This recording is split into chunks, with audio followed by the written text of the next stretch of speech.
Buenas noches. Quiero comentarles que existen planeaciones fiscales que están poniéndose de moda. Son muy agresivas y una de ellas es el uso de la pérdida fiscal, que es el reconocimiento expreso en ley de la no capacidad contributiva por parte del sujeto pasivo de la relación tributaria, ya sea una persona física o moral. El artículo 31, primer párrafo, fracción 4 de la Constitución establece la obligación de contribuir al gasto público, pero ha habido una situación donde se ha abusado de la situación de la pérdida fiscal y es el tema. Para esta presentación consideramos el artículo 109 de la Ley de Impuestos sobre la Renta, que nos indica qué es la pérdida fiscal, que esta se da cuando los ingresos del ejercicio son menores a las deducciones autorizadas del ejercicio. En tratándose de personas morales, no hay una definición expresa sino tácita, sobreentendida de la pérdida fiscal, ya que el artículo 9 nos señala que existe el resultado fiscal que se obtiene de restar a los ingresos acumulables las deducciones autorizadas. Reconoce en ese artículo la existencia de pérdidas fiscales que se pueden restar para establecer la capacidad contributiva,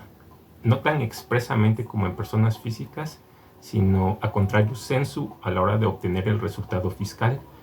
Y la falta de la mención expresa no ha aparecido en tribunales donde alguien se queje de que no existe una definición muy clara, expresa, de cómo se obtiene la pérdida fiscal. Esto es, al ser a favor del contribuyente, nadie va a impugnar que no esté la definición clarificada. Un ejemplo de donde han dolido los contribuyentes es cuando no estaba regulado en el Código Fiscal que podía solicitar la autoridad los estados de cuenta bancarios. Se sabe de usos y costumbres que los estados de cuenta bancarios forman parte de la documentación para determinar la capacidad contributiva de una persona física o moral, pero en tribunales se alegó que no formaba parte de la contabilidad y así lograron derribar las resoluciones donde se hubiera pedido dichos estados de cuenta bancarios,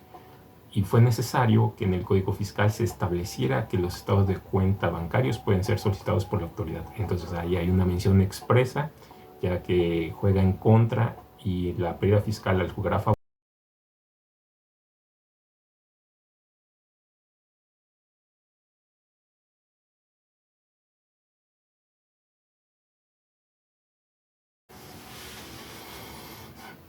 hay de explorado derecho algunas reglas comunes de la pérdida fiscal tanto a personas físicas como morales, lo que me recuerda en ajedrez a las jugadas naturales,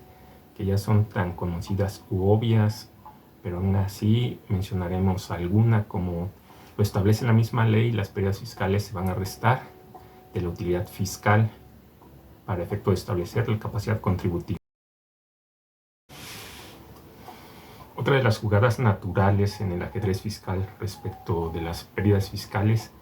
es que para determinar esta hay que atener también el artículo 123, fracción novena, inciso E de la Constitución Política. Y esta pérdida fiscal ni la PTU pagada de ejercicios anteriores se tienen que restar de la renta gravable para la que se va a determinar en el ejercicio en cuestión. Esto pareciera muy obvio, pero me ha tocado platicar con contadores de personas físicas que al parecer establecían, concluían que como es participación en los trabajadores en las utilidades de las empresas, y él llevaban contabilidades de personas físicas y una persona física no lo ven como una empresa, como una sociedad, creían que no deberían determinarla. Entonces esto es muy complejo y pueden causar pasivos contingentes para... Otra de las jugadas naturales de explorado derecho en el ajedrez fiscal es que se puede disminuir la pérdida fiscal en la determinación de los pagos provisionales sin que se pueda evitar también aplicarla en la declaración anual. Esto también parece una obviedad. Recordemos que en el impuesto sobre la renta, la ley B, se establece que las deducciones solo pueden ser restadas una vez. Si bien la PTU no es una deducción, se haría un caos que no existiera que una deducción no se restara una sola vez, ya que podrían restarla varias veces como un gasto o como inversión y gasto, como gasto e inversión y todas las combinaciones que diera posible la imaginación, solo porque financieramente debemos entender una cosa y fiscalmente, al no estar expresamente establecido, caeríamos en un árbol de variantes, de jugadas, de combinaciones que harían nula la capacidad contributiva. Entonces parecen obviedades, solo una deducción se puede restar una sola vez, pero otra jugada natural de explorar el derecho en ajedrez fiscal es que, teniendo derecho a disminuir una pérdida y esta no se efectúa, perderá el derecho hasta por dicha cantidad en el ejercicio de que se trata. Otra jugada natural es que la pérdida se debe de actualizar, ya que se reconoce el efecto de la inflación en la determinación o amortización de la misma. Las anteriores jugadas son comunes tanto a personas físicas y morales, pero también la persona moral tiene sus particularidades, ya que la pérdida fiscal puede ser llevada de una entidad a otra a través de fusión o escisión. De explorado derecho ya deben de conocer también que, tratándose de personas físicas, la pérdida no puede ser traspasada a otra persona ni aun vendiéndole el negocio, ni por acto entre particulares, llámese contratos o cualesquiera otra forma en la que quieran ceder su pérdida a otra persona física. Eso está vedado por ley. En tratándose de personas físicas, solo hay una causal para poder transmitir la pérdida, y esta sería hacia herederos y legatarios que realicen las actividades de las cuales se originó la pérdida fiscal. Otra jugada natural en personas físicas es que la pérdida fiscal solo puede restarse dentro de la actividad empresarial que se generó, aún tratándose de la misma persona física. En el Código Fiscal de la Federación, en el artículo 31A, inciso E, nos establece que hay que conservar la contabilidad que se refiera a las pérdidas fiscales mercantiles. Lamentablemente existen empresas perdedoras que son puestas a la venta para disminuir la capacidad contributiva, pero si estas pérdidas exceden este límite, sería sin efectos fiscales, ya que la empresa es nula desde que superó dicha proporción. Por lo tanto, si bien documentalmente y ante notario se hubiera establecido que se transmitió la pérdida, no se le encuentra cómo sostener el efecto fiscal, ya que antes de traspasar la pérdida, la empresa ya no debería de existir, está disuelta por haber superado la proporción de capital.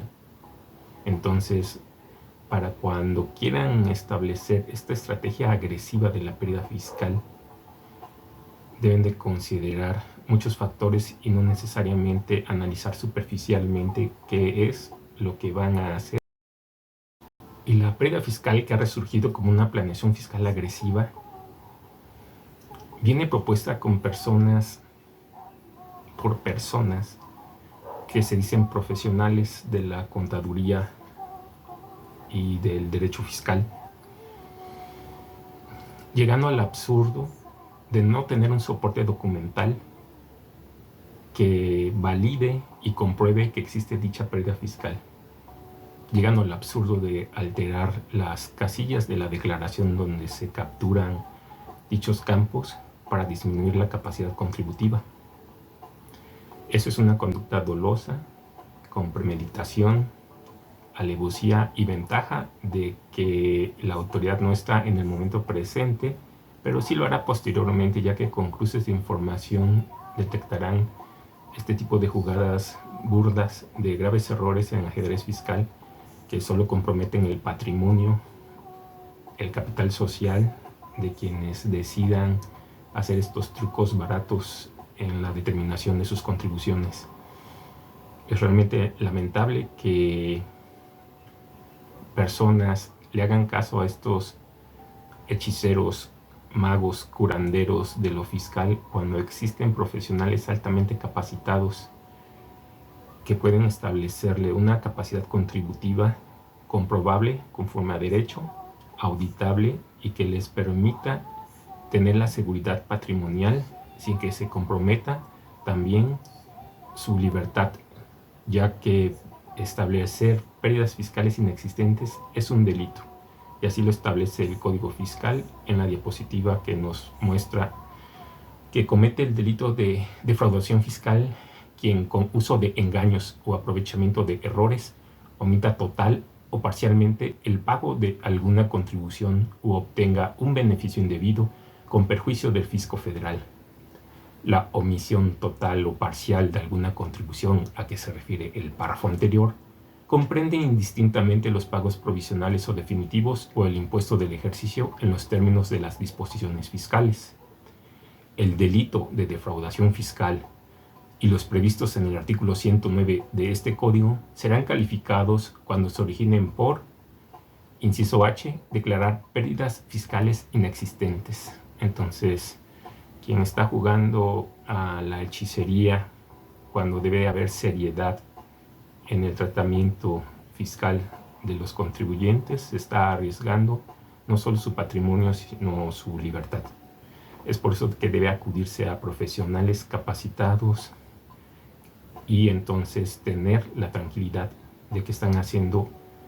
lo que preceptúa la Constitución en el artículo 31, primer párrafo, fracción 4, contribuir al gasto público de la manera proporcional y equitativa que dispongan las leyes fiscales. Por el momento esto es todo. Agradezco la atención prestada. Mi nombre es Alejandro Arzaba Castro.